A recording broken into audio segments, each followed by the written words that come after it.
Enfim, mais um ano chegando e vamos ser sinceros, né? Se você quer ter um ano novo cheio de prosperidade e conquistas, não adianta eu ficar aqui dando dica genérica de coach motivacional.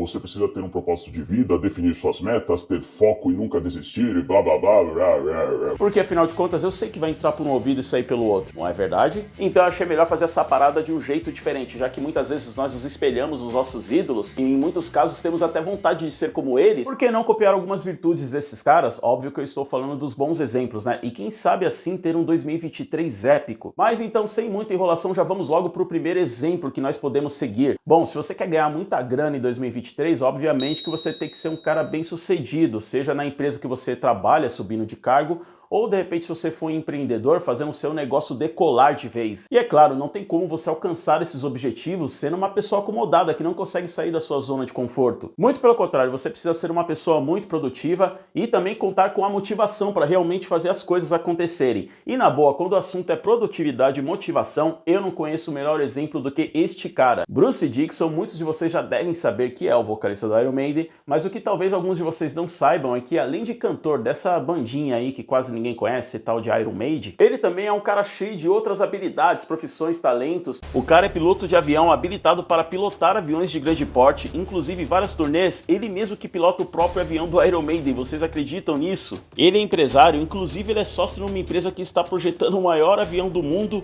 e também, quem diria, no ramo da cervejaria artesanal, já que ele também é mestre cervejeiro. Bruce Dickinson também é palestrante, ele faz palestras aí pelo mundo inteiro, inclusive até mesmo no Brasil ele já passou, não só com o Iron Maiden, mas também para fazer algumas de suas palestras. Escritor, cineasta, ex-atleta de esgrima, enfim, se você quer saber mais sobre o estilo de vida de Mr. Bruce Dickinson, eu tenho um vídeo aqui no canal que inclusive foi o que mais bombou de visualização, então eu vou deixar ele aqui no card acima caso você queira assistir. Inclusive, eu ouvi falar que durante a quarentena ele estava explorando também as suas habilidades de cozinheiro, né? Debulhando aí na culinária, fazendo vários pratos. Vai saber se logo logo nós não teremos um Bruce Dickinson chefe de cozinha, hein?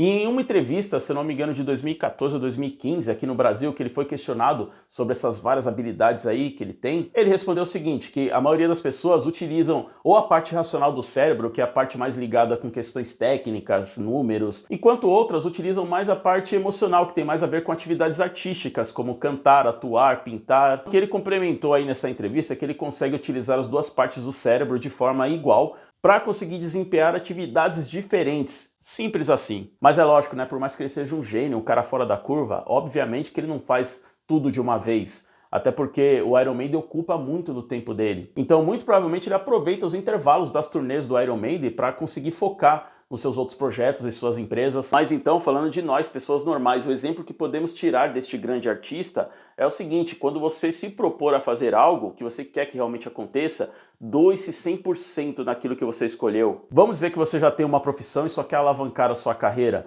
Então procure se aprimorar, pesquise as novas tendências do mercado no seu nicho. Se for o caso, faça novos cursos, procure se renovar. Resumindo, não fique estagnado no tempo. Agora, se você já tem uma profissão e iniciar algo novo para ganhar uma renda extra ou até mesmo mudar de profissão, não encare da seguinte forma: vou tentar esse negócio aqui, vamos ver o que vai dar. Olha, sinceramente, você ficar dependendo de sorte, o que vai acontecer é que você vai acabar fazendo um negócio nas coxas, não vai se dedicar 100% e a probabilidade de dar errado é muito maior. Então, em primeiro lugar, nunca escolha um negócio, um nicho de mercado só porque você acha que dá bastante dinheiro. Dê preferência para escolher algo que você realmente gosta ou no mínimo se identifica, e dessa forma você ficará muito mais motivado para fazer a coisa acontecer e assim, consequentemente, você será uma pessoa mais produtiva. O próprio Bruce Dickinson, embora ele faça muitas coisas diferentes, pelo que ele já declarou em entrevistas, tudo que ele já se envolveu ou está sempre se envolvendo são coisas que ele realmente ama de paixão. Então isso é importantíssimo, escolher algo que você gosta.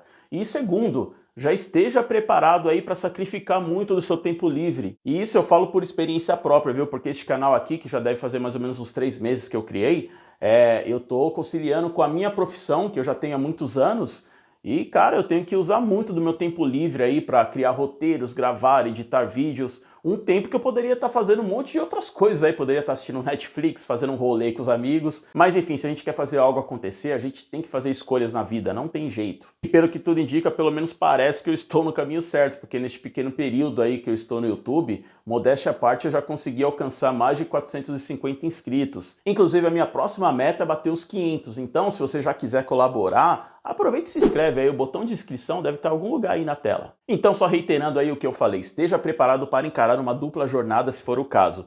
E é claro, se for algo que você realmente gosta, que você se identifica, muito provavelmente você estará mais motivado para enfrentar esses obstáculos. É uma luta diária, meu amigo. E mais uma coisa, não caia na armadilha de querer abraçar o mundo, fazer um monte de coisas, ser o cara multitarefas. E isso aí acaba não dando certo por quê? Você acaba ficando muito sobrecarregado, a tendência é que você comece a fazer as coisas de qualquer jeito, nas coxas, e quando você menos espera, você começa a abandonar todos os seus projetos. No caso de Bruce Dickinson, primeiro que ele foca em uma coisa de cada vez. E segundo que o cara tem dinheiro, né? Ele tem as suas equipes aí que o auxiliam em todas as suas empresas e projetos, e sempre que ele vai se envolver em alguma coisa, ele já tem um staff ali por trás, né? Então, quando se fala em produtividade, principalmente quando você vai fazer tudo sozinho, tem que ser uma produtividade com inteligência, usando estratégia, planejamento e foco. E por falar em foco, nosso segundo exemplo aqui que eu vou falar, ele tem tudo a ver com essa palavra.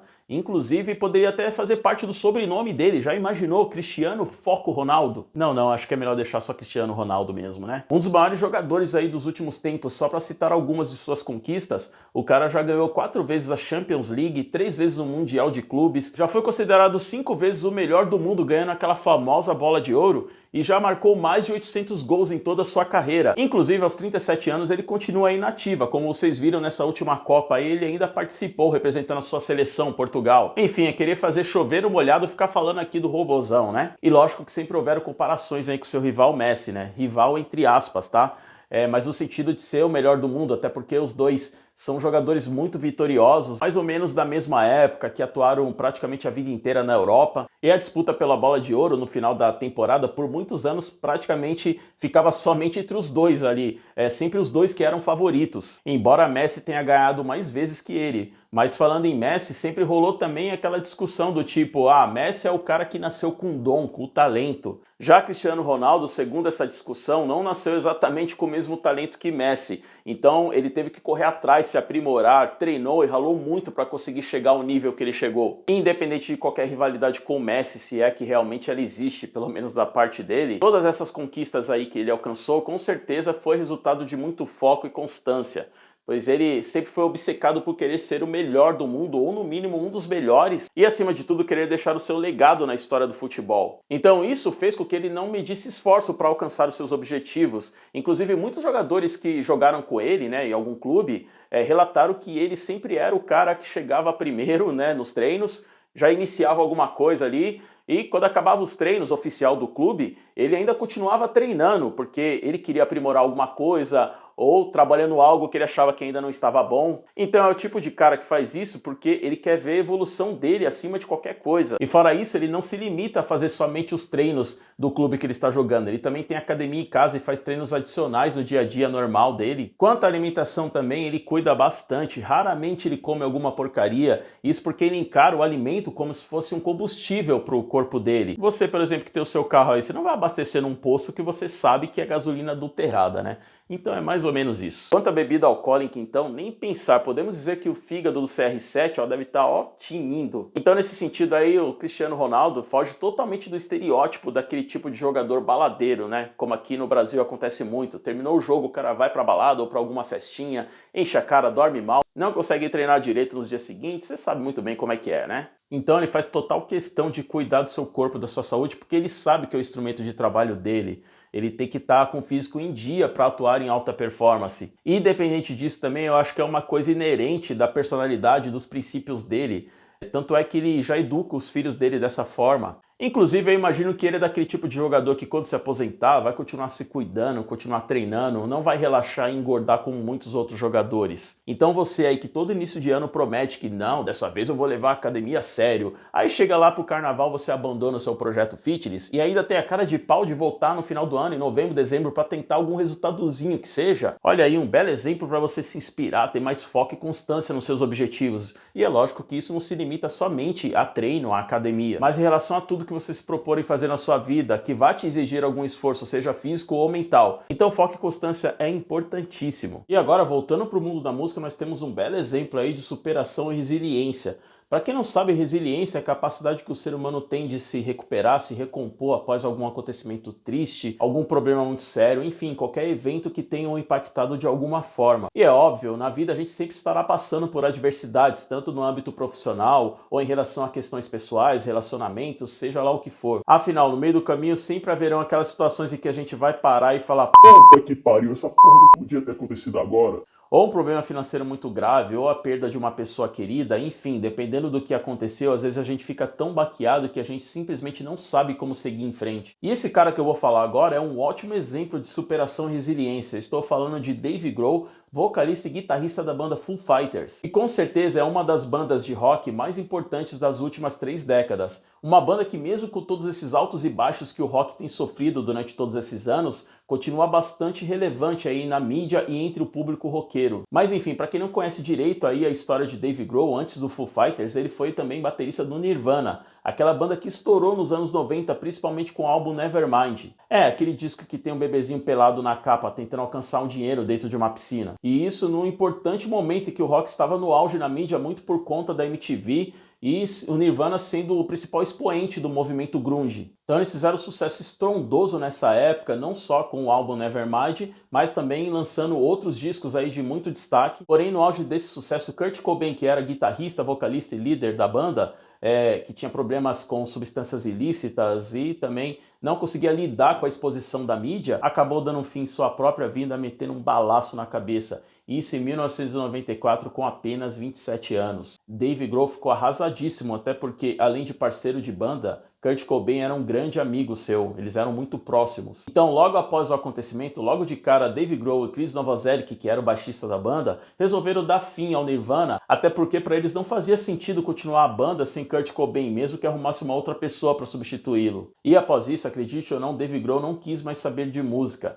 porque na cabeça dele, a música que teria dado tudo o que ele sempre quis, que era o sucesso e o dinheiro, ao mesmo tempo teria o traído de alguma forma quando houve essa tragédia com Kurt Cobain. Então ele entrou num período de reclusão, nem mesmo ligava o rádio para ouvir música, para vocês terem uma ideia como ele ficou mal com isso. Porém, o tempo é o melhor remédio para tudo, né? Depois de um período aí de reflexão, aos pouquinhos ele foi buscando forças, resiliência, foi superando as consequências que essa tragédia representou em sua vida, e aos pouquinhos ele foi voltando a ter contato com a música, inicialmente fazendo algumas participações em alguns shows, e com isso foi despertando uma vontade nele de iniciar algo novo. Então ele resolveu entrar em estúdio sozinho mesmo, retirar do papel algumas composições que ele já tinha, gravou todos os instrumentos, inclusive o vocal, e para quem não sabe, ele já tocava vários instrumentos. E o resultado disso foi o primeiro disco do Foo Fighters em 1995, que foi muito bem recebido aí pelo público e pela crítica, inclusive com Dave Grohl em uma nova versão como frontman da banda, tocando guitarra e cantando. Olha, inclusive eu tenho que confessar que na época eu achei que era uma banda que não ia vingar por muito tempo não, até porque Dave Grohl carregava o peso do sucesso que o Nirvana fez, né? Mas não é que os caras lançaram outros álbuns de sucesso durante esses anos e ainda continuam lutando shows, lançando novos álbuns e despontando entre as maiores bandas de rock aí da atualidade. E aí você fica imaginando, né? Já pensou se Dave Grohl não tivesse tido essa resiliência, essa superação para lidar com a tragédia